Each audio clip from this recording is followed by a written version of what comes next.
हमारी विधा की विलक्षणता है। नेक्स्ट, जैसा मैंने कहा कि कोरोना कालखंड में मैंने भारत सरकार को निवेदन भी किया कि हम किस बीमारी का वैक्सीन बनाएंगे। हमारा मानना है कि रोग को उत्पन्न होने के लिए 4 चीजों की जरूरत है। जैसे किसी बीज को अंकुरित होने के लिए 4 चीजें चाहिए। ध्रुव चतुर्नाम सानिध्या गर्भ पूर्वक ऋतु क्षेत्राम्बु बीजानाम सामग्र ऋतु क्षेत्र अंबु और बीज। उसी प्रकार से किसी भी वायरस और बैक्टीरिया को शरीर में जाने के बाद रोग उत्पन्न करने के लिए ये 4 चीजें चाहिए। ऋतु, the season must be proper. ये मौसम आ गया मच्छरों का, खूब पनप रहे हैं, इस समय मलेरिया हो सकता है। क्षेत्र, the body must be properly prepared.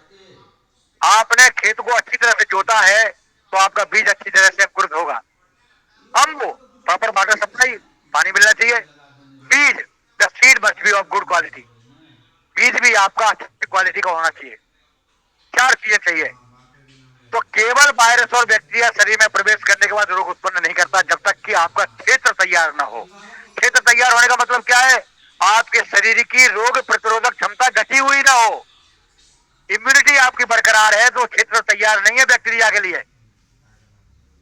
हमारे महर्षियों ने 5000 साल पहले सुश्रुत लिखता है, प्रसंगात गात वर्षात न्यश्वासात सह भोजनात् सशय्या सनास्थैप वस्त्रमाल्यानुलेपनात् कुष्ठम जरम च शोषश्च नेत्राभिसंदेव च औपसर्गिक रोगा च संक्रामक नरानरम। 4 रोगों का उदाहरण भी दिया।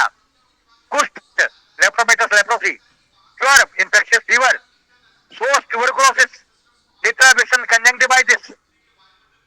ये कैसे फैलते हैं? एक दूसरे से प्रसंग करने से, गात संस्पर्श, शरीर एक दूसरे से मिलाने से, निश्वासात, सांस लेने से, सह भोजनात, एक दूसरा भोजन करने से, सह सैया, एक ही सैया को शेयर करने से, एक ही आसन को शेयर करने से, वस्त्र माल्या, एक आदमी के वस्त्र दूसरा आदमी पहन ले, अनुलेपन एक ही लगाने से, कॉस्मेटिक्स का प्रयोग कॉमन करने से। ये सारे के सारे जो मोस्ट बताए गए हैं, आज का विज्ञान इसमें एक नई चीज जोड़ नहीं पाया है। इसका मतलब हमारे महर्षियों को पूरा ज्ञान था कि इन्फेक्शियस रोग को हम रोकेंगे तो कैसे रोकेंगे। उन्होंने एंटीबायोटिक नहीं बताया, उन्होंने क्या कहा? व्याधि क्षमत्व बढ़ाना। हम बीजवाद की बात नहीं करते, हम क्षेत्रवाद की बात करते हैं। हम शरीर की रोग प्रतिरोधक क्षमता बढ़ाने की बात करते हैं। कोविड कालखंड में जो 4 औषधियां प्रयोग करके आयुष्पात दिया गया, वो 4 औषधियां रोग प्रतिरोधक क्षमता बढ़ाने के लिए थी।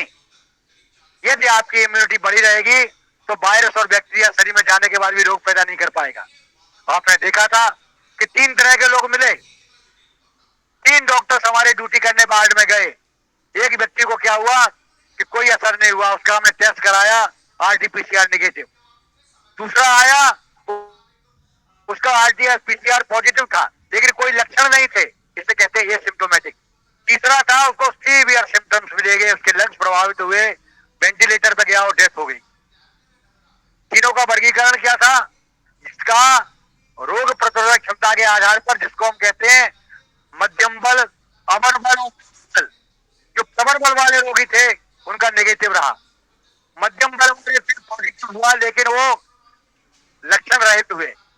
और जो हीन बल वाले थे, जिनका कि अपॉर्चुनिस्टिक इन्फेक्शन, कंप्रोमाइज इम्यूनिटी थी, इम्यूनिटी कम थी, उनके अंदर वायरस बैक्टीरिया गया, मल्टीप्लाई तेजी के साथ किया, एक संख्या में पहुंचा, रोग के लक्षण हुए और रोग में रोगी की डेथ हो गई।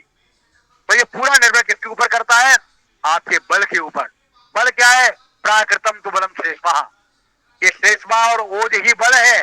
इस ओज के चलते आप जो है शरीर को, अपने आप को प्रतिलक्षित कर सकते हैं। यही आयुर्वेद की विलक्षणता है। Next please.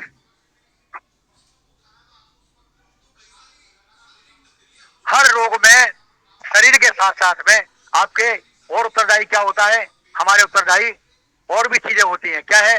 मन भी प्रभावित होता है। तो आगंतुर अनिवेत निजम विकारम निजम तथागंतुर पे प्रवृद्धा। बुखार हो रहा है तो बुखार तो है ही, साथ साथ में हमारा क्या रहता है? मन। आप कहा गया हमारे यहाँ इसके मुख्य लक्षण क्या है? हमारे लक्षण होते हैं इसके प्रत्यार्थ लिंग है, ज्वर प्रत्यार्थकम लिंगम संतापो देह मानसा। देह संताप और मनस संताप, मन में आरती है, बेचैनी है, जो आपका मन संताप है। तो ये लक्षण जो आपके होते हैं मुख्य रूप से मानस भी होते हैं। इसलिए सारे रोगों की चिकित्सा करने में मानस का भी इन्वॉल्वमेंट होता है। तो हम औषधियां देते हैं, उसका सत्व बढ़ाने की औषधियां देते हैं, मन को ठीक करने की औषधियां भी साथ में प्रयोग करते हैं। साइकोसोमेटिक डिसीज का कॉन्सेप्ट बाद में आया। मनोदैहिक कॉन्सेप्ट व्यापार हमारा प्रारंभ से दिया गया है। ये शारीरिक रोग से मानस रोग, मानस से शारीरिक रोग प्रभावित होते हैं। Next please. नेक्स्ट, इसके बारे में छोटी चीज आपको बता दूं कि प्रारंभ में रोग उत्पन्न होने के कारण लोगों की मानसिकता थी कि रोग कैसे पैदा होते हैं। तो विज्ञान कहता था कि diseases are nothing but it is developed due to the decrease और increase quantum of the humours.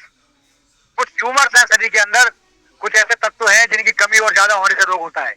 Ayurveda पहले से ही कहता है, हमने शुरू से ही कहा कि शरीर में क्या होता है, विकारो दोष वैषम्यम दोषाम्यम अरोगता, विकारो धातु वैषम्यम साम्यम विकृतते सुख संज्ञक आरोग्यम विकारो दुख में वच। उन्हें कहा नहीं ये काम नहीं चलेगा।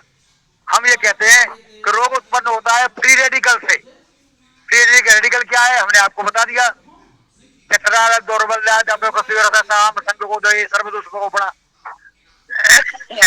आम की उत्पत्ति के कारण रोग होते हैं, इससे भी संतुष्टि नहीं मिली। उन्होंने सोचा कि आयुर्वेद वाले तो काट निकाल देते हैं, तो उन्होंने जो है एक नया थ्योरी दिया। आज विज्ञान की सबसे आगे की खोज में रोग के संबंध में कहा गया है मेम्ब्रेन पैथोलॉजी। रोगों की उत्पत्ति जो आपकी कोशिका कला की विकृति के कारण होती है। आयुर्वेद क्या कहता है, स्रोतोमयम अयम शरीरम, ये शरीर स्रोतोमय है। स्रोतस क्या है, श्रवणात् श्रोतांसी, कंटिन्यूअसली श्रवण क्रिया होती रहती है। आपके इंट्रासेलुलर कंपार्टमेंट से एक्स्ट्रा सेलुलर कंपार्टमेंट में लगातार फ्लूइड का आवागमन रहता है। जब ये बाहर हो जाता है तो रोग उत्पन्न होता है। आयुर्वेद में क्या कहा गया कि कुपिका नाम दोषाणाम शरीरे परिधावताम यत्र संग खवैगुण्यात् व्याधि शत्रुपजायते। खवैगुण्य क्या है, श्रोतो वैगुण्य क्या है, कोशिकाओं के अंदर मेम्ब्रेन की पैथोलॉजी पैदा होना। ये स्रोतस के बारे में कहा गया। मेम्ब्रेन पैथोलॉजी आचार्यों ने किस समय वर्णन किया, जिस मेम्ब्रेन पैथोलॉजी की बात वो आज कर रहे हैं, हमारे हजारों साल पहले कह दिया। तो ये मेम्ब्रेन पैथोलॉजी होती है। इसके लिए हमारे यहाँ कहा गया है कि खवैगुण्य पैदा हुआ तभी रोग उत्पन्न होगा। ये सिद्धांत। Next please. नेक्स्ट, आगे बढ़े। Next slide. Yes next. तो आयुर्वेद की चिकित्सा के ट्रीटमेंट के पार्ट क्या है, मैंने आपको बताया कि चतुर्नाम विषादीनाम सस्तानाम धातु विकृते प्रवृत्ति धातु साध्यार्था चिकित्सित विधेयते। हमारे यहाँ कहा गया 4 अंग होते हैं। विषक द्रव्यानुपस्थाता रोगी पाचतुष्टयम।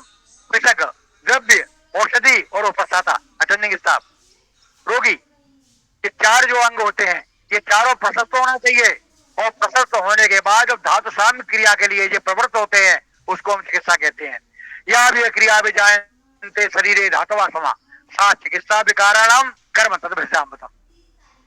ये विकृत हुए धातुओं को साम्य अवस्था में लाने के लिए जो भी कर्म किए जाते हैं उसको हम चिकित्सा कहते हैं। Next please. आयुर्वेदिक ट्रीटमेंट में हम क्या करते हैं, हम नाड़ी देखते हैं रोगी की, तो लोग पूछते हैं हमको आप क्या देखते हैं, व्हाट आई एम ऑब्जर्विंग। हम नाड़ी में बात कब तो देखते ही हैं, साथ में देखते हैं उसका अवशिष्ट स्वास्थ्य, रिमाइंडर हेल्थ, कि रोगी का स्वास्थ्य कितना बचा हुआ है, उसको हम कितना बढ़ाएंगे तब ये रोगी रोग मुक्त होगा। It is the quantum of the reminder health which will decide the prognosis of the disease, duration of the treatment, dosage of the drugs and the prognosis of the disease. ये सारी चीजें डिसाइड करती है हमारे अवशिष्ट स्वास्थ्य। Next please. और जितनी भी क्रॉनिक डिसीज हैं, चाहे हम गठिया की बात करें, डायबिटीज की बात करें, कैंसर की बात करें, हार्ट डिसीज की बात करें, इन सारे रोगों के अंदर मूल कारण होता है कि उसकी रोग प्रतिरोधक क्षमता हमारी विकृत हो जाती है। और विकृत होने का कारण क्या है, पहला कारण उसकी मेम्ब्रेन पैथोलॉजी, स्रोतों में अवरोध पैदा हो जाता है। और दूसरी विकृति उसका ओज विसर्जन हो जाता है, इसे कहते हैं डिसलॉज इम्यूनिटी। तो हम क्या करते हैं, हम स्रोतों का शोधन करते हैं पंचकर्म के द्वारा, और उसके साथ साथ में रसायन औषधियों का प्रयोग करते हैं जो कि हमारे स्वास्थ्य को संबंधित अवस्था में ले आता है। ये आयुर्वेद की विलक्षणता है। इसलिए हमारे रिजल्ट बहुत महत्वपूर्ण है। क्रॉनिक डिसीजेज में Ayurveda can contribute a lot in comparative to the other system of the treatment. Next please, next next. ये जो है बहुत विलक्षण चीज, किसको भारत सरकार को मैंने दिया हुआ अभी। हमारे यहाँ इम्यूनिटी के लिए 0 ईयर्स माने जन्म से लेकर 100 साल तक के लोगों को कैसे क्षमता बढ़ाई जाए, रोगों से कैसे बचाया जाए, ये हमारा शेड्यूल दिया गया है। आचार्य सारंगधर ने 16वीं सदी में जीवन को 10 दशकों में बांटा और ये कहा कि प्रत्येक दशक में एक जैविक भाव का ह्रास होता है। बाल्यम वृद्धि छवर मेधा त्वग्दृष्टि शुक्र विक्रम बुद्धि कर्मेंद्रिय सेतो जीवितम 10 वर्ष। पहले दशक में बाल्यावस्था का, जिसे कहते हैं चाइल्डहुड और कॉर्पुलेंस, दूसरे में वृद्धि ग्रोथ, तीसरे में इंटेलेक्ट, तीसरे में कॉम्प्लेक्शन, चौथे में इंटेलेक्ट, पांचवे में स्किन। ऐसे हर दशक में एक भाव का ह्रास होता है और इन भावों को ह्रास होने वाली औषधियों को यदि हम औषधियों का प्रयोग करें तो हम उस दशक में व्यक्ति को तमाम रोगों से मुक्त रख सकते हैं। यही परंपरा हमारी है। पहले चाइल्डहुड में क्या होता है, बला, काश्मीरी और स्वर्ण। हम स्वर्ण प्राशन करा रहे हैं बच्चों का। कोरोना कालखंड में मैंने 3000 बच्चों का स्वर्ण पोषण कराया और जिन बच्चों का स्वर्ण प्राशन कराया उनको कोरोना छोड़ दीजिए, कोई मौसमी बीमारियां भी नहीं हुई, सर्दी जुकाम बुखार भी नहीं हुआ। आज भी प्रतिदिन प्रतिमाह पुष्य नक्षत्र के दिन मैं निःशुल्क जो है स्वर्ण प्राशन करा रहा हूं अपने सेंटर पर, जिसमें हजारों बच्चों को मैंने इम्यूनाइज किया है। 37,000 बच्चों का अभी तक मैं कर चुका हूं। और आश्चर्य की बात है, जिन बच्चों को स्वर्ण प्राशन का करा रहा हूं तो तीनों बढ़ना, वर्ण में निखार आना, रोग प्रतिरोधक क्षमता का बढ़ना और बच्चों के अंदर जबरदस्त ग्रोथ होना, ये सारी चीजें देखने को मिलती हैं। पुष्य नक्षत्र माने पोषण का कार्य करता है और उसी नक्षत्र के दिन हम ये विशेष रूप से पिलाते हैं। अब तो वो दवाएं आ गई हैं कि जो प्रतिदिन आप बच्चों को खिला सकते हैं 2 महीने 3 महीने, तो उससे लाभ होता है। तो ये क्रम जो दिया गया है, यदि इन औषधियों का प्रयोग 100 वर्ष तक हम प्रत्येक दशा में करें तो हम 100 वर्ष तक बिना किसी रोग के जीवित रह सकते हैं। Next please, next. हम कोई नई बीमारी आती है तो हम अपने शास्त्रों को खोजते हैं। अरे कोरोना कहाँ वर्णन किया गया है, फला बीमारी कहाँ की गई है, चरक ने क्या कहा है, विकारा नामा कुशल याद करातना नहीं सर्व विकारेषु नाम सुध्रुवाचरी। Don't try to search the new disease in your text. क्यों? एवं आविष्कृता नाम व्याधि नाम व्याख्या से हमने उन औषधियों को, व्याधियों को वर्णन किया है जो उसमें एग्जिस्टेंस में थी। नई व्याधि अगर आती है तो उनको आप परेशान मत होइए, हेजिटेट मत करिए। You can give a new name according to the dosha and दूसरे। और मैंने किया, मैंने क्रॉनिक अपने पीएचडी के काम में मैंने लिवर डिसीज के ऊपर काम किया। मैंने 3 नई बीमारियों को नया नाम दिया जो कि एक्सेप्टेड हुआ है। तो आप नया नाम दे सकते हैं। Next please.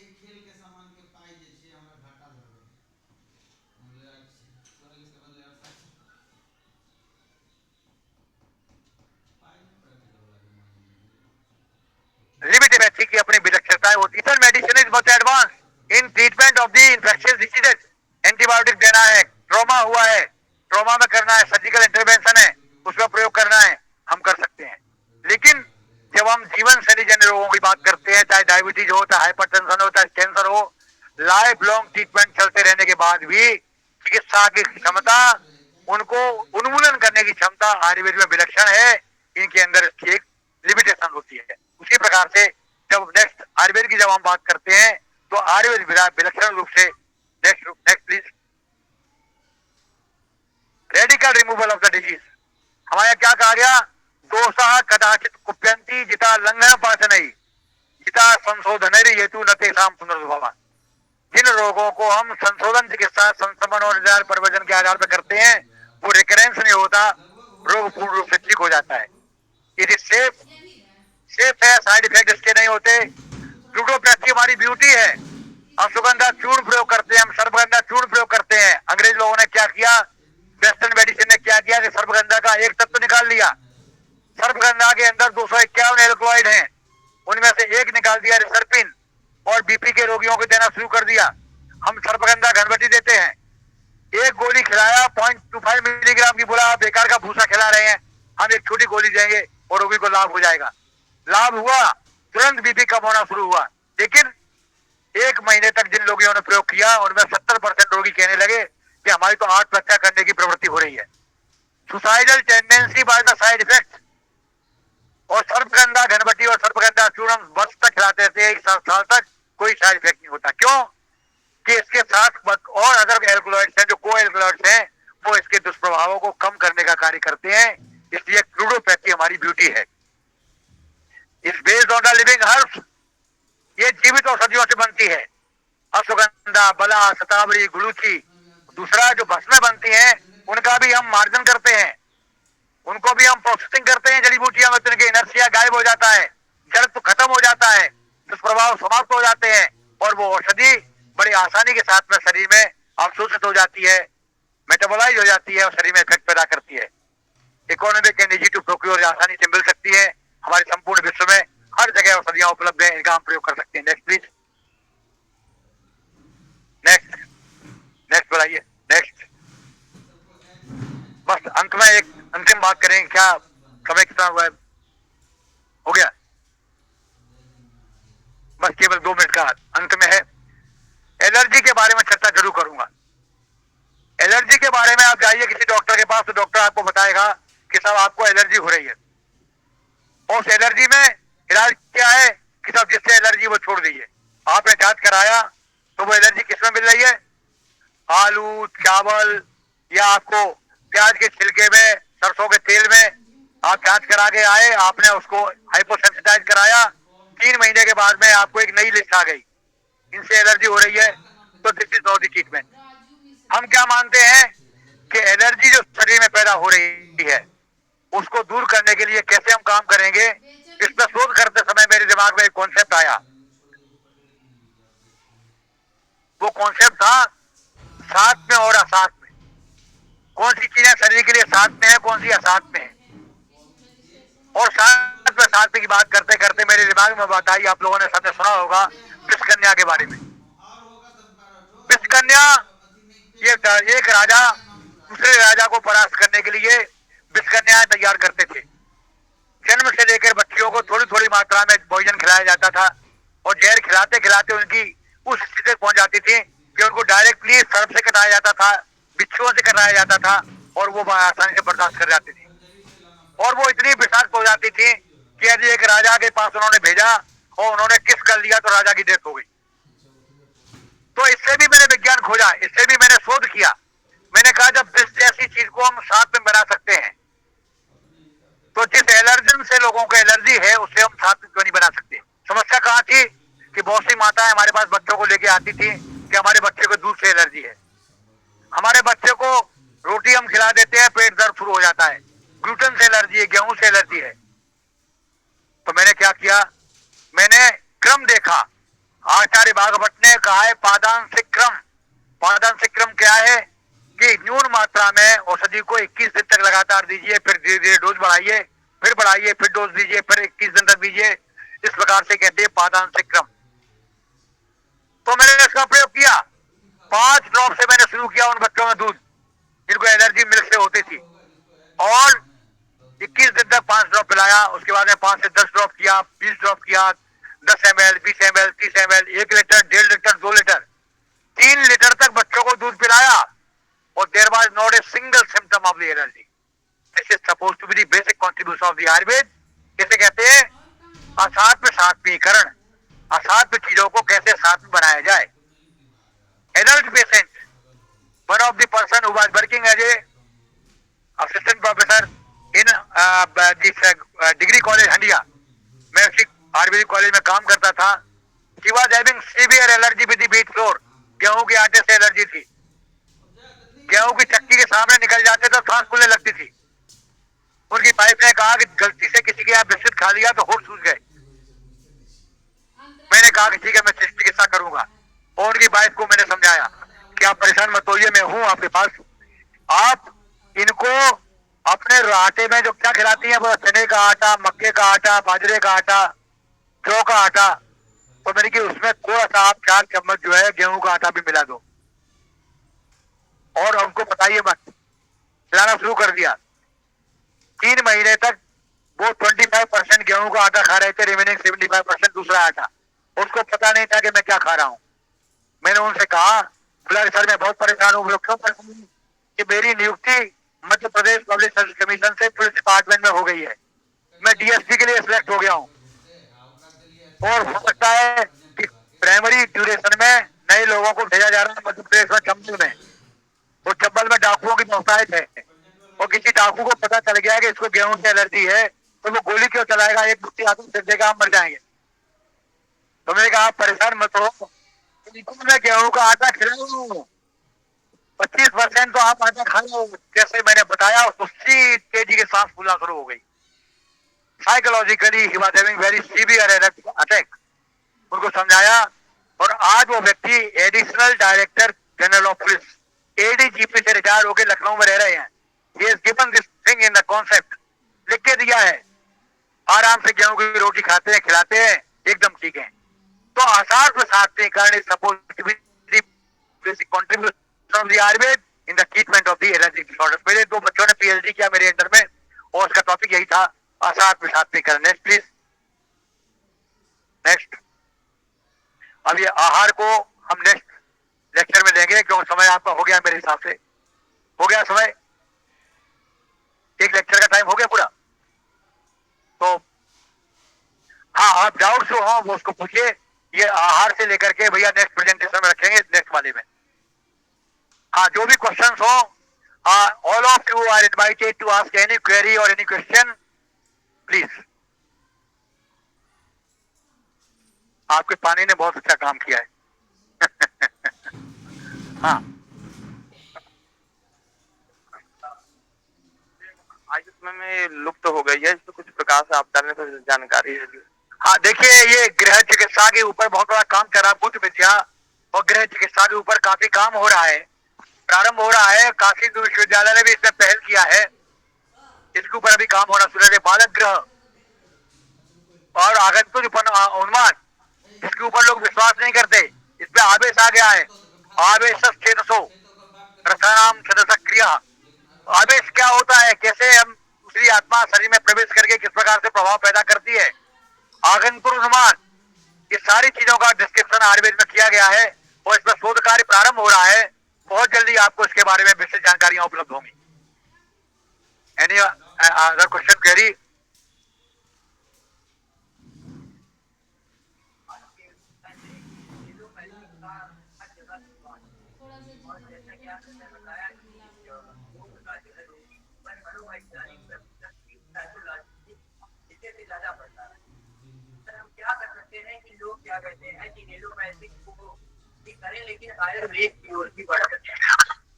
देखिए आपका बहुत ही सामयिक प्रश्न है, और ये प्रश्न जो है आज वस्तुस्थिति ये है, देखो मैंने पहले ही आपसे कहा कि each and every system of treatment has got its own strength and limitations, और we must not criticise any system, we must work as a complement to each other. एक दूसरे के हम संपूरक की तरह कार्य करें, नॉट एज ए कॉम्पिटिटर, एक प्रतिस्पर्धात्मक कार्य न करें। तो मैं ये कहना चाहता हूं आपको कि आज बढ़ते हुए विज्ञान के चरणों के दृष्टिगत मैं आपको बहुत अच्छी चीज एक बताना चाहता हूं, अभी अगले व्याख्यान में बताऊंगा भी, कि आज ICMR Indian council of medical research, जिस समय कोविड पैंडेमिक हो रहा था उस समय उन्होंने बड़ा विरोध किया कि नहीं नहीं, हम आयुर्वेद की कोई दवाई तब तक नहीं दे सकते जब तक कि हमें इसके बारे में कोई साक्ष्य आधारित कोई प्रमाण न हो, कोई हमारे पास एविडेंस ना हो, तब तक हम प्रयोग नहीं कर सकते। प्रधानमंत्री महोदय के इंटरवेंशन के बाद में भाई औषधियों का प्रयोग किया गया। उस समय विश्व आयुर्वेद मिशन का संस्थापक राष्ट्रीय अध्यक्ष होने के नाते मैंने चिट्ठी भी लिखा पीएमओ को। मैंने ये कहा कि your journey of the western medicine started from the, आपने देखा होगा, हाइड्रोक्सीक्लोरोक्वीन, आइवरमेक्टिन, एजिथ्रोमाइसिन, और अल्टीमेटली रेमडेसिविर से होती हुई लौट करके आके उन्होंने क्या कहा, nothing can be done with these medications, immunity and immunity is only the alternative। इन चीजों से कुछ नहीं हो सकता। शरीर की क्षमता, जब तक आपकी रोग प्रतिरोधक क्षमता ठीक नहीं है तब तक आपको हम कुछ नहीं कर सकते, इसलिए औषधियों का प्रयोग करने की जरूरत नहीं है। शुरू ही बताया।